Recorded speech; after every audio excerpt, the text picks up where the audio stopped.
Is your old, dingy tub a bit of an eyesore for you? Do you wish it could look bright and white again? How about that pink tile on your wall? Do you want it to be a different color without the work of tearing out the tile? Well, look no further than the use of epoxy to change the color of your old bathroom and give it a fresh coat of protection as well.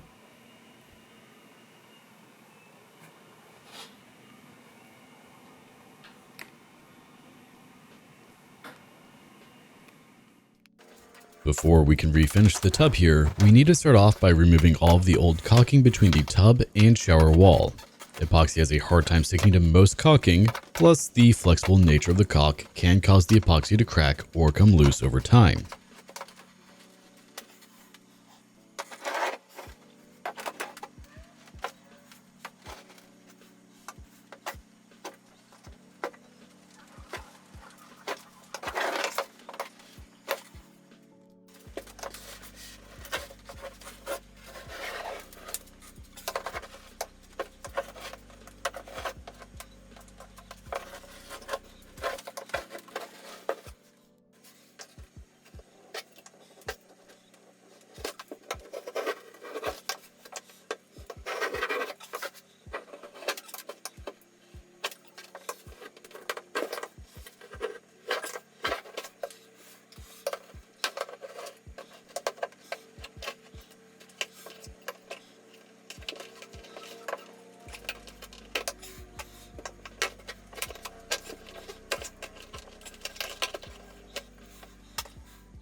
Once all of the old caulking has been removed, you'll want to grab your 120 grit sandpaper that was provided in the kit and scuff the entire surface where you'll be applying the epoxy.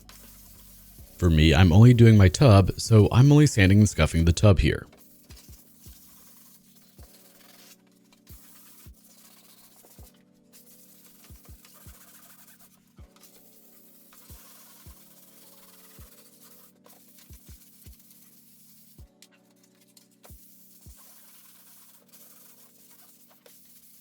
After you sand all surfaces, you'll want to remove any oils or grease from the surface, and the easiest way to do this is with a generous amount of 91% isopropyl alcohol.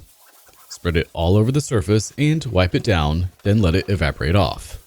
You may want to have your vent fan on or window open, as the fumes can be a bit overbearing for most.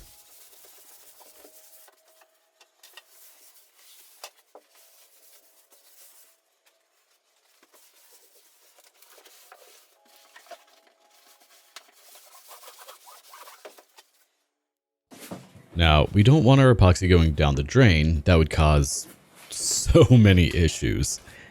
The kit comes with this neat little plug to go in your drain, and you can definitely use that without an issue. I didn't want my hardware epoxied in, just in case I ever need to replace it, so instead of using the plug, I simply taped it off and then used an X-Acto knife to trim around the drain flange.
To avoid making a mess all over the bathroom, you also want to use the masking tape and drape cloth to mask everything off.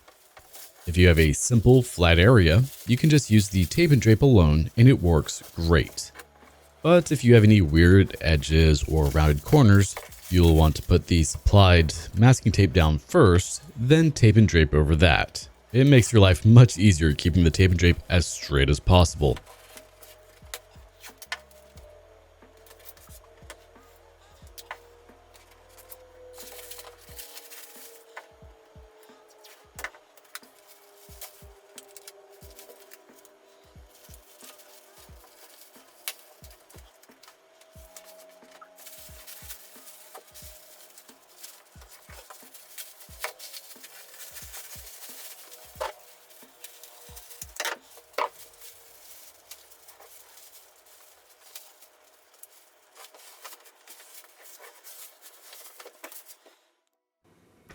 Once everything is prepped, it's time to mix everything together. Mix the activator part B into part A.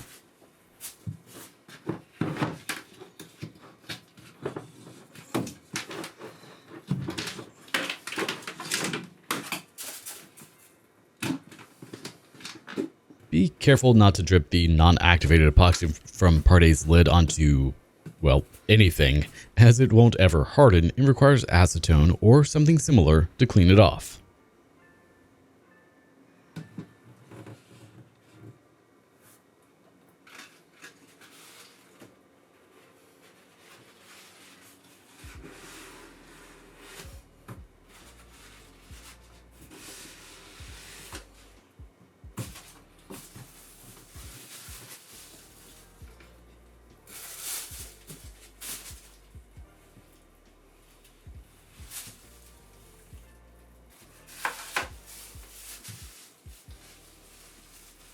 Make sure to don the included disposable gloves, as playing with epoxy is always a sticky and nasty mess.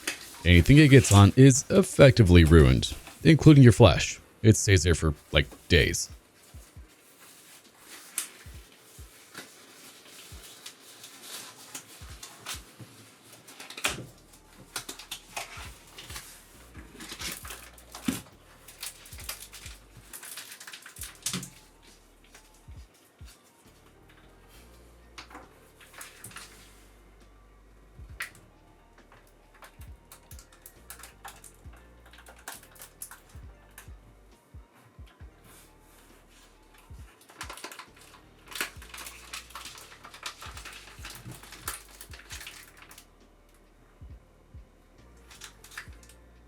Once part B is poured into part A and the packet is fully squeezed out, go ahead and grab your mixing paddle and begin mixing for a couple of minutes. I highly recommend using a mixing paddle that attaches to a drill, as your arm is going to get tired pretty quickly stirring everything together. Make sure to scrape the sides and the bottom of the bucket during the process to thoroughly mix everything together.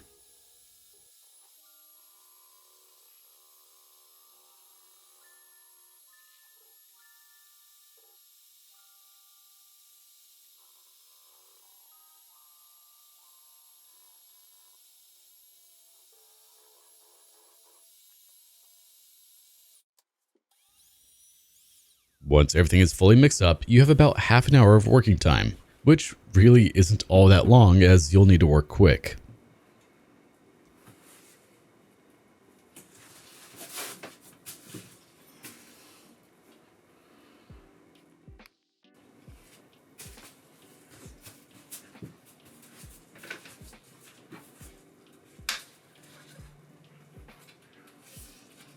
Now it's time to start spreading the epoxy throughout the tub. This clip was originally about 20 minutes long, so we've sped it up 10 times to make this video at least somewhat manageable. The process is pretty straightforward. Simply pour some of the epoxy along the edges, letting it flow down into the tub, and then use the roller and brush to spread out the epoxy. One tub kit, like what we have here, should be able to do the whole tub and the shower surround. I ended up wasting about half of this bucket, unfortunately, which kind of kills me inside, since I did not do my surround as well. One thing you'll see me do is use the brush to push some of the epoxy in between the tub and the surround, as the epoxy is capable of creating a waterproof barrier if it fills the area. So if you have a very tight shower surround, you may not need to caulk after this process is done. Now, supposedly this epoxy should be used in a well-ventilated area and has a strong smell. I cannot attest to that. I caught the big C back in January and still have not regained my sense of smell, but if you have a window in the bathroom or a vent fan, you should use it.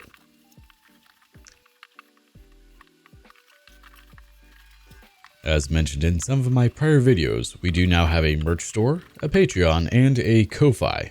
So if you want to support the channel in any way, it's always appreciated. The Patreon will be used primarily for releasing videos and series early as I complete them, as well as some behind the scenes type stuff in the future. It will also be where the majority of the Daytona 675 rebuild will be posted as I continue to work on getting that set up. I just got a shed that's new, at least to me, that will be its home during its rebuild, so that series can finally take off soon.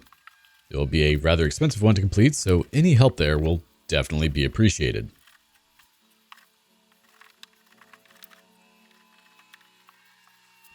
As always, if you like the content I'm putting out, make sure to like, comment, share, subscribe, and don't forget to hit the notification bell to stay up to date with all new content as it comes out.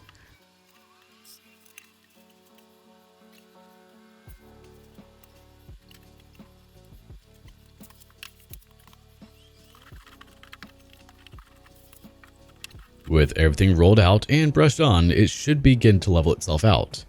After about 4 to 6 hours, you can go ahead and remove the masking tape and you're done. Just let it sit for a week, literally 7 days, before using it, and you're good to go.